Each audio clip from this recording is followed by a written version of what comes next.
¿Qué tal? Vamos a ver qué es el modelo entidad-relación, que también podemos encontrar como modelo ER o diagrama ER. ¿Y qué es un modelo? Es una representación de la realidad por medio de abstracciones. Y una abstracción es un proceso mental que consta o que consiste en seleccionar algunas características y propiedades de un conjunto de cosas del mundo real. Por ejemplo, dibujo aquí esto, que es una abstracción de una manzana. Con yo dibujar esas características, bueno, ya podemos decir es una manzana. Y no estamos viendo físicamente una manzana como tal. Entonces es una abstracción. Si pongo, por ejemplo, aquí una carita feliz, no estoy viendo a una persona con una cara feliz. Es una abstracción de una carita feliz. Entonces, un modelo de datos es una colección de conceptos que se emplean para describir la estructura de una base de datos. Estos modelos de datos incluyen entidades, atributos y relaciones, donde las entidades en sí es la representación de un objeto o concepto del mundo real. Entonces podemos ponerle aquí entidades, un objeto, si lo podemos ver así, objeto o cosa. ¿Ok? Como verlo un poco más general. Objeto, cosa o lo que comúnmente se utiliza, algo que sean personas. ¿Okay?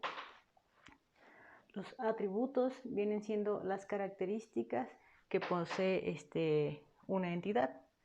Los atributos serían las características de una entidad. Que si lo vemos así, entonces son las características de ¿qué? De objetos, cosas o personas de las que estemos hablando. Y las relaciones son precisamente la asociación o las asociaciones que existen entre entidades. Lo vamos a poner aquí, asociación o asociaciones entre entidades.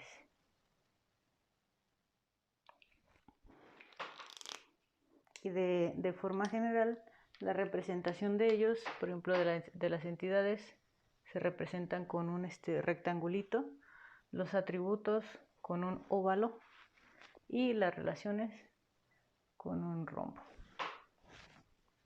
Dentro de lo que son las entidades que decíamos para identificar de forma más rápida son las personas o bien cosas, tenemos lo que son las concretas o las abstractas, que en las concretas tenemos aquellas cosas que son tangibles, por ejemplo un empleado, una casa, un auto, etc. Y en las entidades abstractas tenemos aquellas cosas que, bueno, no son tangibles, como una cuenta bancaria, un curso, una membresía del cine, etc. Y los atributos decíamos que en sí son las características de una entidad. Tenemos los atributos simples, los cuales en sí no se pueden dividir en subpartes. Por ejemplo, la colonia, la calle, un número, una edad, etc. Esos no tienen o no se pueden dividir en partecitas. Va a quedar más claro con el que sigue. Los atributos compuestos se pueden dividir en subpartes. Ejemplo, si tenemos un atributo que se llama nombre completo, lo podemos dividir en nombre, o se dividiría en 3 correctamente, que es el nombre o nombres, apellido paterno y apellido materno. Y si vemos acá, si ya lo tuviéramos dividido en apellido paterno, apellido materno, es simple. ¿Por qué? Porque no se divide en subpartes. Un apellido paterno no puede estar dividido en partes, o un apellido materno no puede dividirse en más partes. Tenemos también los atributos monovalorados. Son aquellos que tienen un valor único para la entidad. Por ejemplo, si tenemos la entidad persona, una persona no puede tener dos fechas de nacimiento, tiene una única fecha de nacimiento.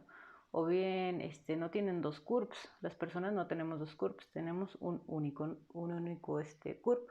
Por lo tanto, ese valor o ese atributo es monovalorado. En los atributos multivalorados se tiene un conjunto de valores para una entidad. Por ejemplo, si hablamos nuevamente de personas, una persona puede tener uno o varios teléfonos. Otro ejemplo sería una persona puede tener uno o varios correos electrónicos, etc. Y tenemos también los atributos derivados, los cuales su valor se puede obtener a partir de otros atributos. Ejemplo, si tenemos el atributo edad, ese no se lo pedimos al usuario, simplemente lo calculamos a partir de la fecha de nacimiento. Una nota importante: en sí el valor de un atributo derivado no se almacena como tal en la base de datos, simplemente se hace una consulta para obtenerlo a partir de los otros atributos.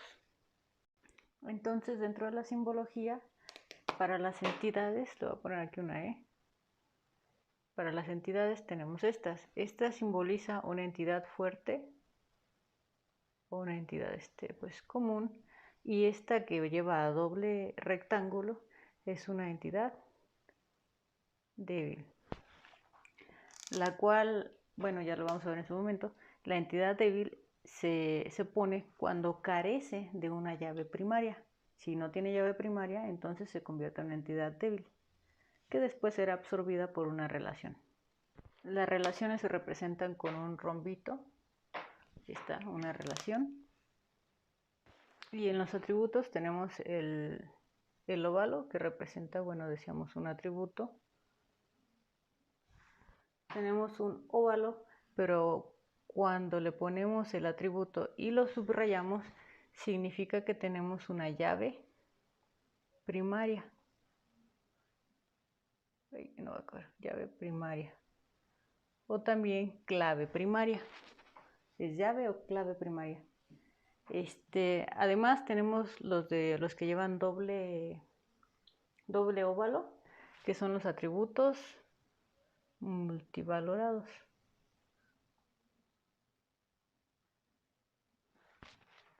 Okay. Y tendríamos entonces los atributos, se fijan, es un óvalo, pero va punteadito. Este atributo son los atributos derivados. Ejemplo, tenemos un atributo X, el nombre de una persona sería en un óvalo, y le ponemos aquí nombre. Una llave primaria. ¿Qué es una llave primaria?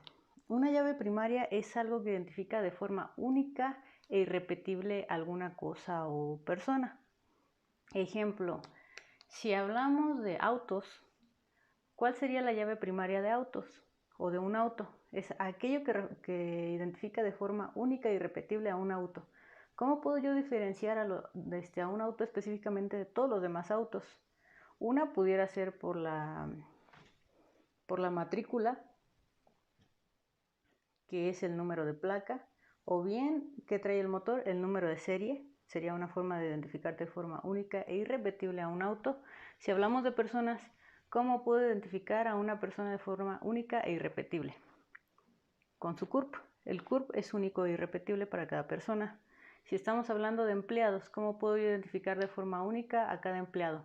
Pues tienen un RFC, o bien le ponemos un ID a cada empleado. ¿Ok? Ahora, el multivalorado, como decíamos, es aquel que puede tener uno o más valores. Decíamos el número de teléfono. Yo como persona puedo tener uno o muchos teléfonos. Yo como persona puedo tener uno o muchos correos electrónicos. Y los derivados, decíamos, son aquellos que se pueden obtener a partir de otros atributos. Decíamos el ejemplo de la edad. La edad no se la pedimos al usuario, no la guardamos, simplemente se obtiene de otros, que se obtendría a partir de ¿quién? De la fecha de nacimiento. Otro ejemplo, si estamos hablando de un sistema de ventas, ya tenemos la cantidad de productos, el producto que compró y el costo. Un atributo derivado sería el total a pagar. ¿Ok? Tenemos además este simbolito que, se fijan, es un triángulo de cabeza, y adentro dice IS-A, o también pudiera ser ES, que es una especialización o generalización. En sí se utiliza para lo que es herencia. Si observamos hasta este punto, podemos ver que ya tiene una relación con materias que llevan ustedes, por ejemplo, como programación, específicamente orientada a objetos. Si se fijan, las entidades vendrían siendo las clases. Lo que son los atributos, de igual forma lo llaman ustedes en programación, son los atributos, que tiene una clase o las características que tiene una clase, que vendrían siendo también las variables que luego manejan. Y si lo vemos así, comparándolo pues con lo que es programación orientada a objetos, una relación vendrían siendo los métodos. Y en este caso el ISA también viene siendo la herencia que se aplica en programación orientada a objetos. Se fijan, ya todo se empieza a relacionar, o las diferentes materias que toman ya tienen una relación. Vamos a hacer un ejemplo sencillo, precisamente hablando de cursos. Entonces está el profesor.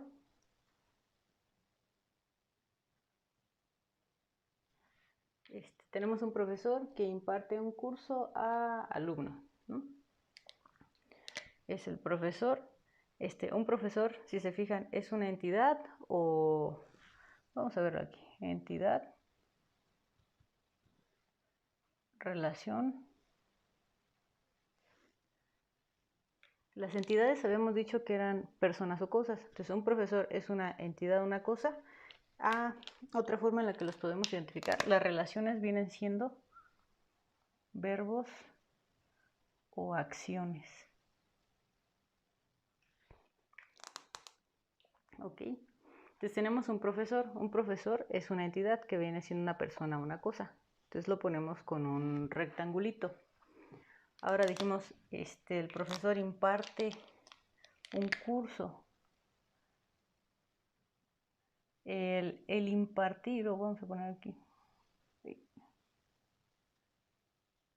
Lo voy a poner hacia abajo para no borrar eso de ahí. Decíamos que el profesor imparte un curso. Identificamos a un profesor, identificamos que hay cursos. Un curso es una cosa o una persona. Lo ponemos aquí. Tenemos un curso. Y lo decíamos que imparte.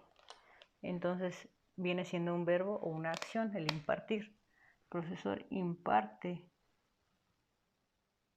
curso. ¿Ok?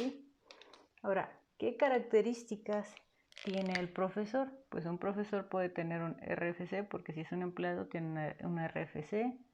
Puede tener un CURP. Bueno, vamos a quitar no tanto así. Tiene un nombre. Aquí lo ideal siempre, en vez de poner el nombre completo, vamos a ponerlo hacia abajo para que se vea. Poner así. Un nombre.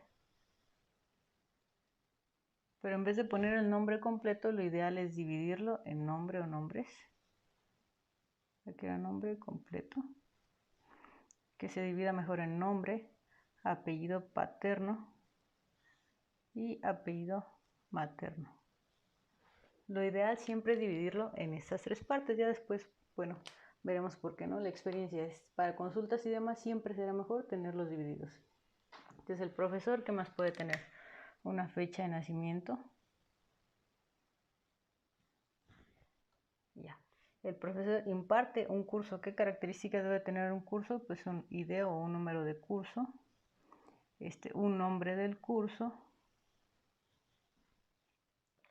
Y el profesor que imparte el curso, si yo voy a poner la fecha en que se imparte o fecha de inicio de cuando se va a impartir el curso, ¿dónde irá esa fecha? ¿La fecha de inicio del curso va en el profesor? ¿Es una característica del profesor como tal? No. ¿Es una característica del curso como tal? No. Entonces, ¿dónde va? Imparte o fecha de inicio iría aquí, porque es la fecha de inicio que imparte un curso un determinado profesor. O si, bueno, ya sería agregarle más cosas, pero hasta ahí nada más. Ya después haremos más ejemplitos. Vamos a ver. Entonces el RFC de aquí, dijimos, hay entidades, las hay. Cada entidad tiene sus atributos. Luego las entidades tienen llaves primarias, si no, no tienen razón de ser o se convierten en entidades débiles. Del profesor, ¿cuál sería su ID? El ID es algo que identifica de forma única a un profesor. Habíamos dicho el RFC, entonces este va subrayado. Luego tiene fecha de nacimiento, y nombre completo. Si tuviera además teléfono, bueno, puede ser teléfono o teléfonos. Si le permitimos que haya, si fuera solo un teléfono el que se permite, pues así está bien. Pero si le decimos que puede tener uno o varios teléfonos, entonces va con doble óvalo. Ahora, el curso, ¿cuál es aquel atributo que lo identifica de forma única? Pues el ID. Entonces va subrayadito y luego el curso tiene un nombre. Entonces el profesor imparte un curso y tiene una fecha de inicio, y además de una fecha de inicio que tiene una fecha de término. Le voy a poner fecha fin para que quede más cortito. Este es un ejemplo demasiado sencillo, solo para mostrar el uso rápidamente de las entidades, relaciones y atributos.